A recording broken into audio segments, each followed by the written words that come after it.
Turn around, I can't see your face. Tell me, where did you go? Was it something I did, something I said that made it all fall down? Baby, I need to know. We're always said that love takes work. It's been a bumpy ride. I know how hard you tried. Goodbye.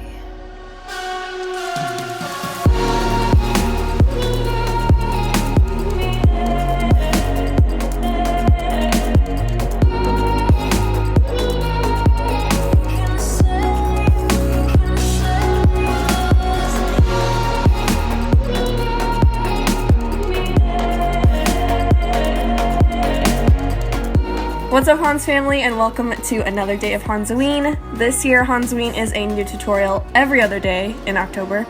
I have been so fucking excited to show you guys this deer. I had this idea in my head ever since I did this honeycomb look here to incorporate that into another look, and I knew that I wanted to do some kind of enchanted deer this year. And I was able to collaborate with Mermaid Sanctuary Designs, which I did last year for this look. Judy makes the most beautiful headpieces and other kind of mermaid inspired and fantasy pieces I have ever seen. She is so incredibly talented and she helped bring my vision to life. I couldn't be more thankful, and it made the look, if you ask me. It's fucking insane. So make sure to go check her out. I will have her link down below. All the other products and shit will be listed down below as well, and let's get to it. So we're starting out with a sassy bun, and we're going to hydrate our skin and prime it with the Makeup Forever Hydrating Primer. It is my favorite, Ret Meow. I also did glue down my brows just so that they were nice and flat. I do have a full tutorial for that, which I will link down below. During this Hanzoween season, I haven't drawn on teeth yet, so I was like, perfect opportunity to do it. It'll just be kind of a decaying dead deer. I sketch out the outline where I am going to have the rotting flesh of the mouth showing. And now just going in straight with body paint. This is Mehron's water activated paint. You guys know the drill. Add a little bit of water, they get nice and creamy, and set down matte. So you don't have to worry about them, moving around, they stay in place. I went with this light pink tone because I really wanted to do another colorful look.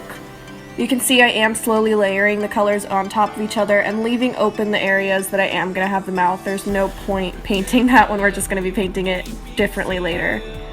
And I'm stippling on a little bit more of just the white by itself to give a little more dimension to the look, mainly focusing just on the high points. For the contour and the shadows around the entire deer, I'm mixing these two colors together. This is a Makeup Forever shadow and a Makeup Geek Mars eyeshadow, which is from the Manny MUA palette, but I depotted it because I love that shit. And you can just contour your face however you choose. I like to really suck in my cheekbones and make it look like I have some nice high-ass ones, some hollow cheeks. And I just went around my entire body as well, just to create tons of depth into the look. Well, not my entire body. I'm not like sitting there just naked. Even though everyone thinks I am in tutorials, I get that comment all the time. I mean, sometimes I'm topless, but anyways, beside the point. This is the Makeup Forever Color White. It's a cream-based product. I'm just adding that onto a few high points of the face and body. I did look at a reference picture of a deer, so I kind of wanted to add some of the white spots that they have and a white little belly. I was going to do a rib cage there, but I wanted this to still be kind of beautiful. And just to help blend out the white a little bit, I took my brush that still had some pink on it and rubbed that all over the edges so that it was a nice soft blend. Grab your black body paint or a liquid liner, whichever works for you, to draw on your cute little black deer nose. I really made sure to bring it down around too so that it did have that kind of animalistic shape instead of my normal human shape. Dipping into a dark purple shadow, I smoke out the nose a little bit, extra smoky, just because in a deer reference photo they do have kind of this darkness from their nose going up into their face. And I really wanted to create that on my face and deepen up my features a little bit, especially under my brow bone, to give kind of that deer-like longer appearance of the nose and the eyes going down into their face. With NYX's Jumbo pencil, I almost said Jumbo Milk pencil because I'm so used to saying that, Jumbo pencil in Black Bean, I just darken out the eyes to give a little bit of a black base because I am going to be popping in some mini scleras. Can't do the full scleras anymore though, they don't sit right in my eyes, I don't like it, hate the feeling, so if you can do it still, fuck yeah. Me, no. I blend that out a little bit just to give it a smoky appearance, just like the nose. And one of my favorite ways to blend out on top of body paints is to pat the shadows a little more than swipe and go in with a really light application. Dispense where you want the product and then slowly pat it out to get a softer blend. And now just going straight into the mouth. I like to draw the teeth out first just to give myself a general shape. They don't have to absolutely stay this way. I can change them a little bit later, but I like to know where they are because it's so much easier to define them out with black paint than to try to add the white paint over top the darker color. I gave them more of a jagged shape. This deer has its fucking face is decaying off. I don't think it'd have perfect teeth. And then just outline all of the areas that we drew out first with a tiny bit of black body paint, just so we know where to go from here. And since the flesh is, decaying off our face, I'm adding a few more extra little holes here and there to show where the skin is starting to kind of fall apart. Fill in the inner portion of your mouth with black. This also helps to hide your lip line. I always say in all my tutorials, it's always best to try to hide your lip line the best you can with teeth. Don't draw the teeth over that line. And continue going in with that black just to outline each tooth, but leaving the top portion of the tooth pretty open. We're gonna shade that shit later, so don't you worry. I mixed some red and the teensy tiniest bit of white for the gums. I didn't want them too pink because our whole face is pink, so I just fill in all those open areas with that. This is the NYX Perfect Filter eyeshadow palette. I'm using one of the gray tones in it to darken out the outsides of the teeth. Since the mouth is curving backwards, the two sides would be a little darker than the other ones. And I'm also using it to kind of define each tooth and add a shadow that would be cast from the tooth in front of it. Now this part I'm switching between that palette and between these shadows that we used earlier on the pink portion of the skin. There is a black in this palette, so I'm using that quite a bit, and what I'm doing now is shading where the skin is going inwards on itself. The whole reason we put shadow on a look or contour a look is to show where something goes inwards. So with this, I wanted this to look like the skin is just falling apart, it's decaying, it's tightening, it's stretching. Okay, I'm editing this and listening to myself saying tightening and stretching the way I did. Like, Jesus, Mary, and Joseph, Jordan, calm down. Adding little wrinkles here and there, and you can really go wherever you want with this. With those little holes, add tons of little indentions around them with just the shadow. Just a little bit of the dark purple kind of blended out shows that the skin goes into a little divot. And this will really make the whole mouth look distressed and like it is actually just coming apart. Always keep in mind too that the darker the color basically means the deeper it's going into the skin. So if you are doing a little divot, have the dark purple in the very middle and have it lightly blend out back into the pink. I added a little more black into the mouth just because that part on our side would be super dark.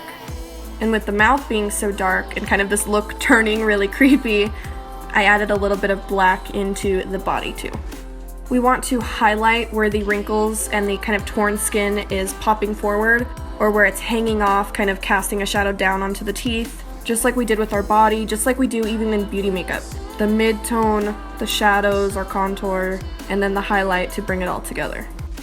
The teeth still needed to be a little darker, so I'm just taking more of that shadow to deepen around the top of the teeth a little bit because those are going into the gums, so the gums themselves are casting a shadow downwards.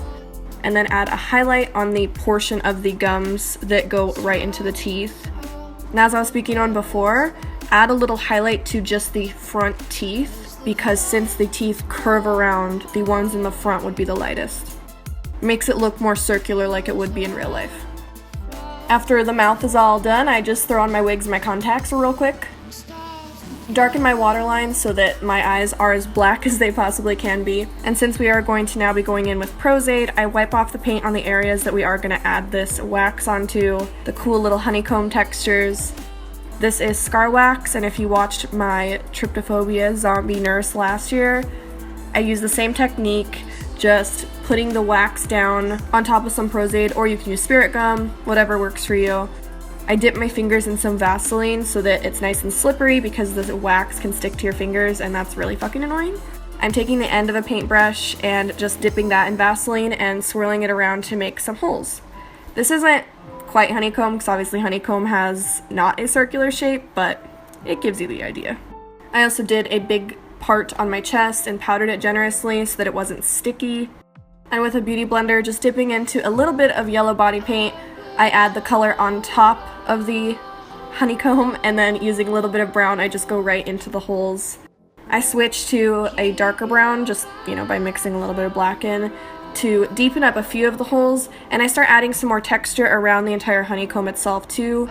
It needed a transition from the honeycomb into the pink niceness of our skin, and just like everything else, a little bit of white to highlight. Since the headpiece is such a huge part of this look, I wanted to incorporate that even more. It's super mossy, so I put some moss on me. Katie Heron wore army pants and flip-flops, so I bought army pants and flip-flops. This also doubles as like a transition too from the nasty honeycomb into the pink. Add a couple little fake flowers if you'd like. I added a few fake bees. We're overgrown bitches on that area, so you could add butterflies, flowers, bees, whatever. Painted a few little deer spots, not too many, just a couple to give the idea. And this is Mehron's 3D gel. It's the clear one, and it actually worked really well for the honey. I wanted honey dripping down, and since it is a gelatin product, it does drip when it's heated up, but then it dries down, and it's still like kind of sticky, but it gives a really cool effect. So I was fucking rushing to get outside because I really wanted some shots outside in the sun, and I went for a much more intense mouth than I originally planned. It was getting late, so since I was in such a flurry of rushing, not all of this quite made it on camera. I did throw some glitter onto my body and my chest, mainly on the pretty side, and I popped on a pair of lashes, but, well, not a pair, just one, and added a little more moss onto my other eye so that the one side is really nasty. And that's the entire look. We rushed outside and got some cool shots and shit. Thank you guys so much for watching. Make sure to check out Mermaid Sanctuary designs down below. Thank you, Judy. This brought the whole look together. I love this headpiece. You guys can check me out on all of my other social medias. I am also nominated for Creative Influencer of the Year, so vote for me if you would like. All information will be down below. I just love the absolute fuck out of you guys. You guys are the fucking best, and I will see you the day after tomorrow. Bye!